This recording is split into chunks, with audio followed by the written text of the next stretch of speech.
Hey guys, Eric Todd, Team HMB, and today I want to talk about different implements that you can make on your own for training strongman. I'm going to go ahead and assume the person who asked this question doesn't have access to welding equipment, metal torches and stuff like that. Otherwise, that they would be fabricating metal equipment. It would not be an issue. So, we're going to talk about some of the things that I did before I decided I needed to get some, steel equipment and so forth. There are things you can do, definitely, as far as making and getting equipment without, having to buy expensive, $600 logs or whatever you might do. The first thing I would say, I think the first thing I built was my own log, and I built it out of wood. And quite honestly, it was not bad. It was probably one of the most functional pieces out of wood that I was able to build. And all I did was, I think it was a 8-inch post that I got up at the farm store. Took a chainsaw and cut two squares out of it. Came on each side and drilled a hole where I punched a dowel rod through for a handle. So I got my handles, 24 inches apart or whatever it is. Then on each end of it, I drilled out a 1-inch hole, and in that hole I set some old dumbbell handles that I had laying around from old sand weights that I had when I was a kid. I hammered those down into those holes, and so you're able to load those up with standard weights, and that was really pretty functional. I did add at one point, I had these old these converters that like sleeves that you could slide over the end and put Olympic weights on. It tore up the bar a little more because it put the weight a little farther away from the log. So, if I had that to do over again and didn't have access to my metal log, I probably would have just left it with the 1-inch bars and just put standard weights on it. And that would have worked just fine. It was an alright log.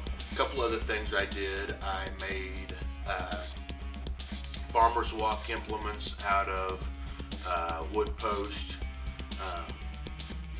And as far as the post itself, I cut the post down, to what was a 4 foot, and then set handles in it. I had some metal handles that I drilled into and set them down and screwed those on.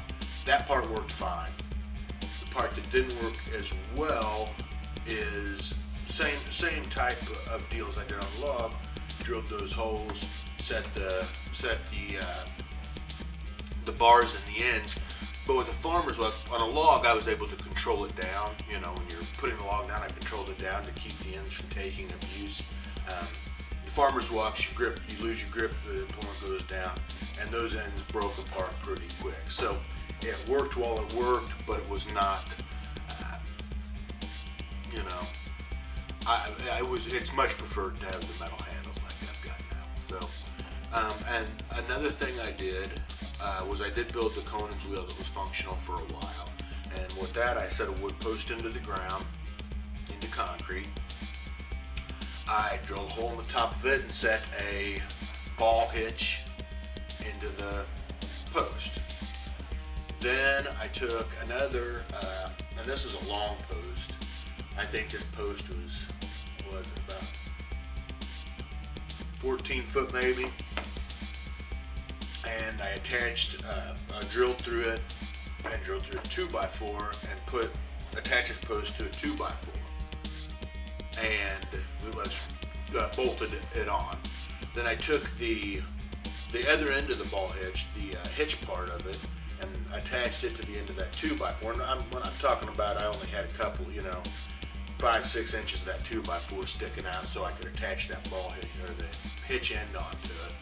And so that's how I connected it to the post that came out of the ground. And then I took the other end and I had a 50-gallon drum that I cut holes into to put that through. and I poured concrete down in the bottom. And I think when it was all said and done, I never actually weighed it, but I think I had about 600 pounds on that thing. So, and it worked, you know, it worked until the post started breaking apart. I much prefer my steel Conan's wheel, and quite honestly, once I got my yoke, I was able to carry it cradled like this, and like a Conan's wheel, and you're able to simulate the Conan's wheel well enough if you don't have one, that I would say you're better off not investing the time into a Conan's wheel that you're going to use 10-15 times and have it break apart on you. So there's those things. Clearly you can make your own stones if you get some Slater's molds, you know, borrow them, buy some. You can buy two and get a truckload of different size stones out of them by adding steel or lead or whatever, or some people put styrofoam in them to make them a little lighter. So you can do that. I actually got a couple of my, I think it was about my third and fourth stone. I just went up and picked up some big rocks from a quarry, and it's not the same as an Atlas stone, but it's still picking up heavy rocks, and you're able to get a good work at it. It's, you know, honestly, it was a little more difficult than loading the round stones, the Atlas stones, because at that point everybody's using tacky, and so the grip on the stone's really not an issue if you've got good tacky and good stone. But the cumbersomeness of those natural stones is what really makes them a challenge. So that's something else that you could use to simulate an event without having to go buy. That all being said, training became a lot simpler, I guess you'd say. What I was able to train was closer to the events that I was going to be seeing at the contest once I started accumulating my own stuff. And there's places, I mean, you know, you get some metal and take it to a fabricator, and it's not going to cost you the $600 to buy a log, or to build a log as it would to buy one, or however much they're charging these days.